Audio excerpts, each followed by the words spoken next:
Hey everyone, Geophysicist Stefan here. The Earth right now is supercharged with energy, and this means that we could have some significant geologic events to unfold over the next few days, and actually the forecast is for about the next 2 weeks. We had a solar storm impact come in about 24 hours ago. It took 12 hours to warm up, but then it flipped to a negative configuration. It strengthened, and that sent us into a strong G3 plus geomagnetic storm. Big swings in Earth's magnetic field generated by the movement and flow of plasma in Earth's ionosphere. And well, there was more plasma there to begin with because of all the crazy solar flare activity that we've had over the past 2 weeks. You see that with these sunspots here just going absolutely bonkers starting on the 30th of June. Before that, they were quite big and there was low-grade activity from them as they transit from here to center, but nothing exceptional. Then they started to go off. We've had dozens of M-class flares. We had a 1.1 X-class flare. And well, you may remember that on the 30th of June is when we had an unexpected Kreutz sungrazer comet fly in and vaporize in front of the sunspots. And that's precisely then when a 5.8 M-class flare struck. That's then when all the activity started up. So showing some of the connections between our space environment and our sun. And quick interjection, right as I was editing this video, a 1.31 X-class flare just blasted off, and not from our sunspots over here, but as you saw from the other side, from our new sunspot rotating into view. So it looks like this new burst of activity is probably going to continue for that rotation across 2 weeks time. So we're not done with solar flare activity. We're clearly back in business. The second X-class flare now in this 2-week sequence. This triggered a R3 radio blackout here in between California and Hawaii. We've been having tons of solar flare activity just in general, but a lot of the big ones, if you've been noticing, have been hitting over North America or in this zone right there. So California, again, really being charged up by this. But the latest solar flare now is this 1.3 X-class flare from the limb. And well, there's more than just that. We have a coronal hole on the sun that's rotating into view. Will be Earth center and then geoeffective in about 5 to 6 days. That takes us to around the 9th of July. And well, this is significant because these coronal holes are very well correlated with earthquake activity. And well, it's a causal connection, I would argue, because how do you get more causal than the sun? So these coronal holes, specifically when they are cutting through the solar equator and they're large and they have a significant high-speed stream to them, that's when you can really start to act as a trigger on critically stressed faults. We also see connections with geomagnetic storming and earthquake activity, solar flaring and earthquake activity. Basically across the board, there are links and connections between the sun and geologic vents here on Earth. So this coronal hole high-speed stream, it does have a negative polarity, meaning it'll connect even better to Earth with its magnetic field. And the last time we saw this coronal hole was with the magnitude 7.8 earthquake that struck the Philippines. We were still in that coronal hole high-speed stream back then at the turn of the 8th of June, Universal Time. It occurred at the very end of June 7th, Universal Time. We were also in a coronal hole high-speed stream right as the earthquakes in Venezuela and Japan popped off. So that's the magnitude 7.5 and 7.2 in Venezuela, and then the magnitude 7.2 in Japan, all within 30 minutes and just about an hour after that high-speed stream really ramped up in velocity to about 600 kilometers per second. So things have been very, very active over the past 2 weeks because of this solar flare activity, and this is continuing likely because we do have a new sunspot group rotating in right here, though it's just one group, it's not 4, but well, 2 of those actually rapidly grew on the sun. So you see that also flaring at the end there. So it looks like we're going to continue to have this ionization of the upper atmosphere and more plasma generated as we go forward in time. This solar storm impact is still active right now. We are still in G1, G2 conditions. We spiked up again to G3 plus conditions, and we have some very significant planetary alignments occurring at this time. The outer planets are in this ultra rare basket configuration, and well, right now we have a Mars-Uranus conjunction. On the 12th of July, we have a Mercury cazimi, so it'll be an inferior conjunction. Mercury just turned retrograde. We have the new moon on the 14th, and shortly after that we have a cazimi of Jupiter, and that's always a big event in and of itself. So a lot is happening right now. Let's get right into it. Now, right from the get-go, I want to show you some of the aurora that came in from this solar storm impact. An incredible photo from Jin Tang here. I will link him in the video description down below. And we see not only aurora, but also red sprites. And so we are seeing luminescent plasma across multiple layers of the atmosphere. These are incredibly powerful electric discharges. They're occurring around 50 to 70 kilometers up. And while aurora generally start about 100 kilometers up, but they can go up to 200, 300, 400 kilometers up. And so this is showing us just how much energy and plasma was in Earth's atmosphere last night. It's still active right now. We are in a G2 storm as I speak. Here we have our HB60 index, so we can see this geomagnetic activity. This is a 1 hour measure of magnetic volatility, like the KP index, but higher resolution. Here we see that our HB60 index actually went up to a G4 minus level. But if you average it out over 3 hours, it was a G3 plus storm for that period of time, some G2 activity. And while we had this second burst here, we are starting to finally cool off, but we are still in it at this moment in time. Here we have our real-time solar wind, and this is that solar storm that came in. So the first 12 hours were choppy. This is when I did my live stream yesterday. It just strengthened. I talked about the possibility of it flipping into this negative configuration. That's exactly what happened. We see that the velocity went up all the way to about 640 kilometers per second right here. The density stayed quite high, only dropping out a little bit.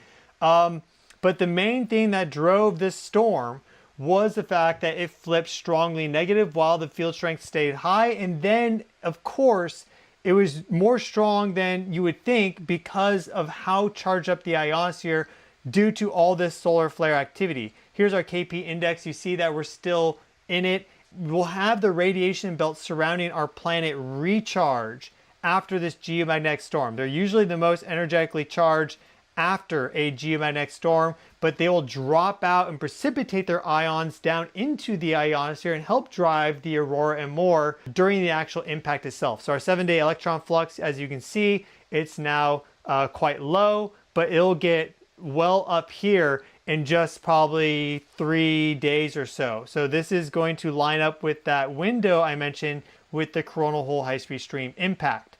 So we can see our X-ray flux for the past 7 days here. And well, it's been quite wild. Again, remember that sun grazer comet came in on the 30th. There's that 5.8 M class flare, the 1.1 X class flare, tons of other activity. Okay, we can actually see some of our most recent activity here. This coming from the limb of the sun, but this being quite wild. Check this out. This is our halo CME visual there showing the coronal shock wave, and we get 2 separate solar flares.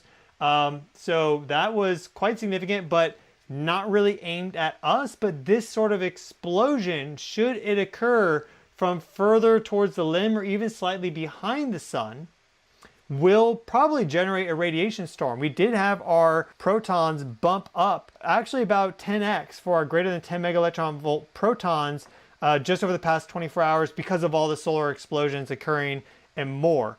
But we can see our longer view of X-ray flux here by going to heliotime, and we see that this is going back quite some time. So we're going all the way back here to the 20th of June or so. So we see that we had a sequence of M-class flares and baselines just been kicking up. Now we have a little 1 day gap there. The activity was basically just like this. But again, you see how all of a sudden things really started going nuts around the 30th. We had the full moon, and while things are still elevated, we just had a 1.31 X-class flare just blasted off from our new sunspot group rotating in. So yes, it looks like things will be very, very active with this sunspot over the next 2 weeks as it transits. And all this is stacked on top of the unique astronomical alignments that are occurring at this moment in time.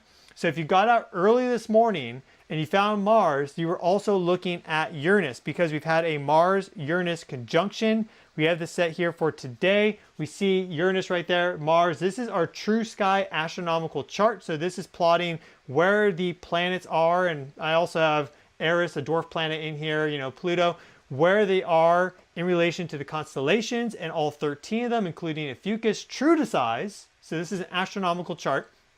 And well, you'll notice that we have this beautiful basket configuration. This is very, very rare.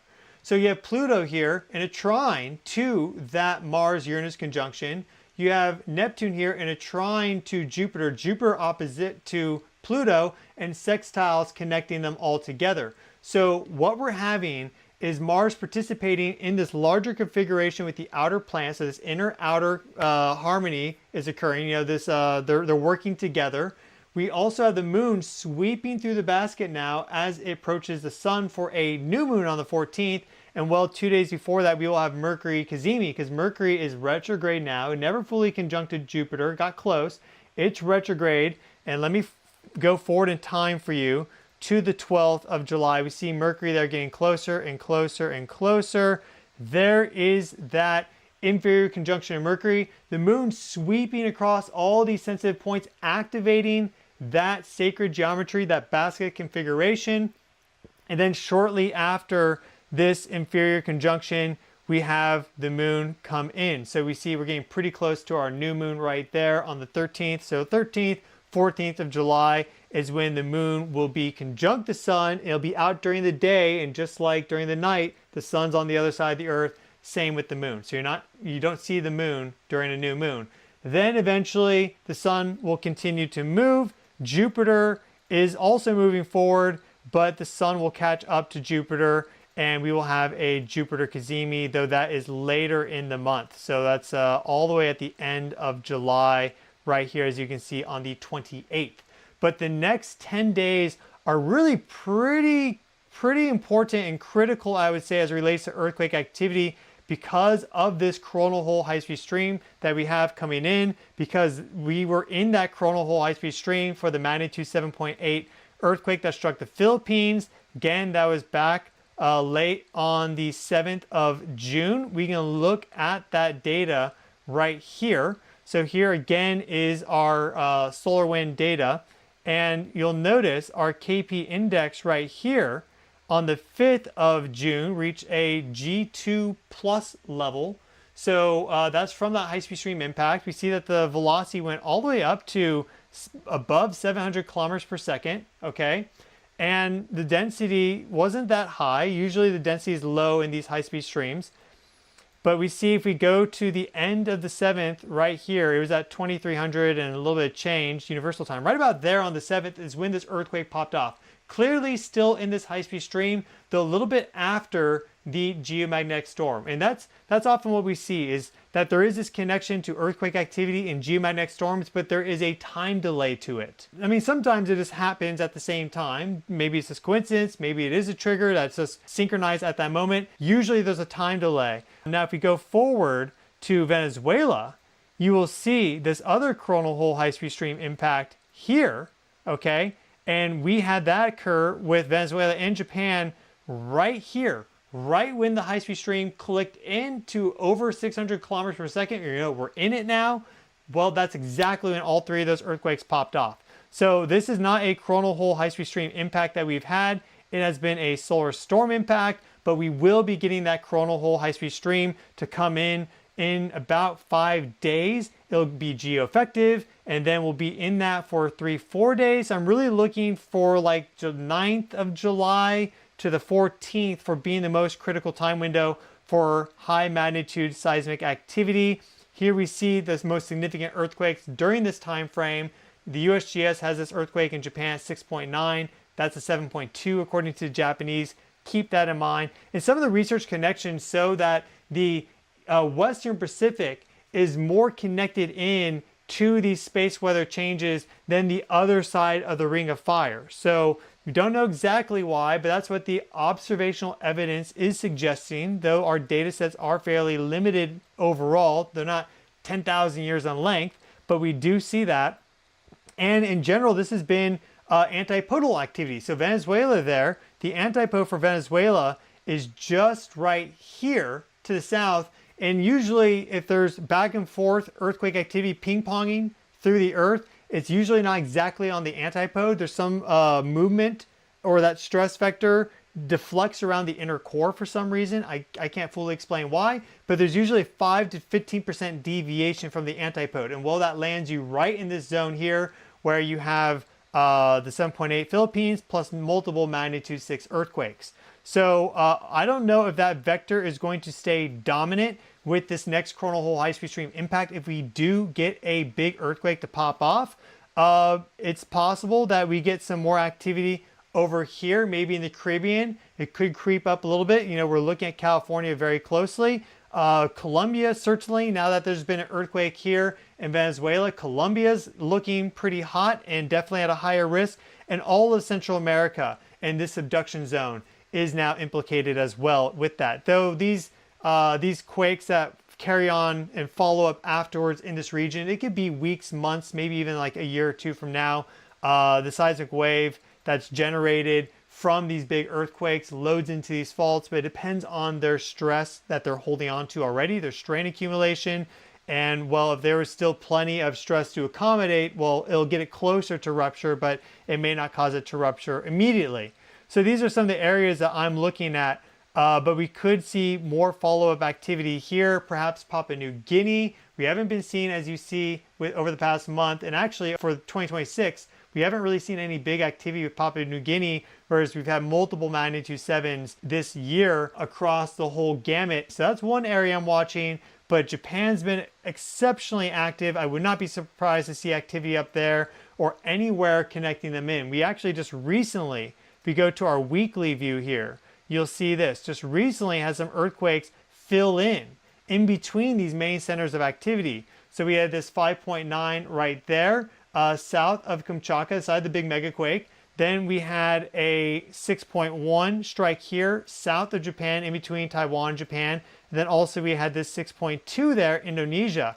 And it was actually sequenced pinging up over 6 hours, 6.2, 6.1, 5.9. So just lots of activity right now. And this coronal hole could set everything off. We've had a big geomagnetic storm now. Many people saw aurora across the United States, some early fireworks for all the Yanks out there. This energization of the earth is going to continue. So we have a lot that's happening right now. No guarantee that we are going to have something bigger, but in general, when I look at that Mars-Uranus conjunction, I don't really feel like we fully express that energy out, because Uranus is representative of electricity, electromagnetism, sudden disruptions, even like earthquake activity itself. And I just feel like this really hasn't fully expressed itself yet. So we could very well have some big activity happen over the next week. We see this conjunction right there, and we see the larger basket configuration if we zoom out. Here we have Pluto in the sextile to Neptune, in a sextile to Uranus, in a sextile to Jupiter, and there's that opposition cutting through. That is a big opposition. This is a 14-year cycle. The Jupiter, well, it's actually a 12-year cycle, 12 to 13-year cycle, Jupiter-Pluto, and so you don't get these Jupiter-Pluto oppositions every day. And well, these sort of harmonic aspects are quite rare. So this Pluto-Neptune sextile is one of the closing sextiles for the conjunction that they had back in the late 1800s, like 1892 basically. And then this Pluto-Uranus trine, that goes back to the Pluto-Uranus conjunction of 65 and 66, 1965 and 1966. So there's tons of internected energies here, all active at the same time. And we can't forget that our moon now, after having done a full moon, is sweeping through the basket, and we will have this Mercury inferior conjunction coming up right here. You see that, that's the 12th of July. That's when we have that. And then shortly afterwards, we have that new moon. And then we have these alignments with Jupiter. So a lot happening right now. Mars, Uranus, classic signature for big, sudden, energetic disruptions. And Taurus here, representative of the Earth itself. It's really a perfect signature for perhaps some big earthquake activity. It's, well, top of my radar effectively. So that is your forecast for today. I've been your host, Stefan Burns. Thank you all so much for watching. Please smash that thumbs up button to help this channel grow. Subscribe to stay up to date on everything that's happening energetically here on Earth. We cover earthquake activity, space weather, solar activity, and much more. I keep you up to date almost every single day. And for all those in the United States, happy 4th of July. May it be blessed. Let us all be reminded as to the true spirit and reason for the signing of the Declaration of Independence 250 years ago now to the day, which set off a wave of revolutions around the world in the years and decades that followed. It was a no to tyranny. It was a no to injustice. Instead, people realized we can govern ourselves. We're already self-reliant, sovereign. There are universal human rights that exist that are being encroached upon. It's time to make a change, and to be a true patriot was to actually do things to further that agenda. It wasn't just waving a flag. It also wasn't just soldiers and muskets. It was also hunters and scouts with bows and arrows. It was authors. It was poets.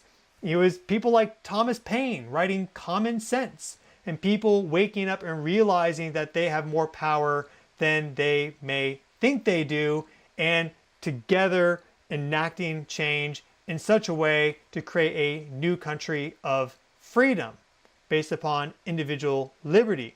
So happy 4th of July. Happy Independence Day. There are many things that each and every single one of us can do to exert our independence over many of the authoritarian control structures that exist and are being imposed right now. We just look at the tax code. Just look at all the flock cameras that are going up. There are many more things. So happy 4th of July. Wishing each and every single one of you well. Please take care of yourselves. I'll see you all in the next video.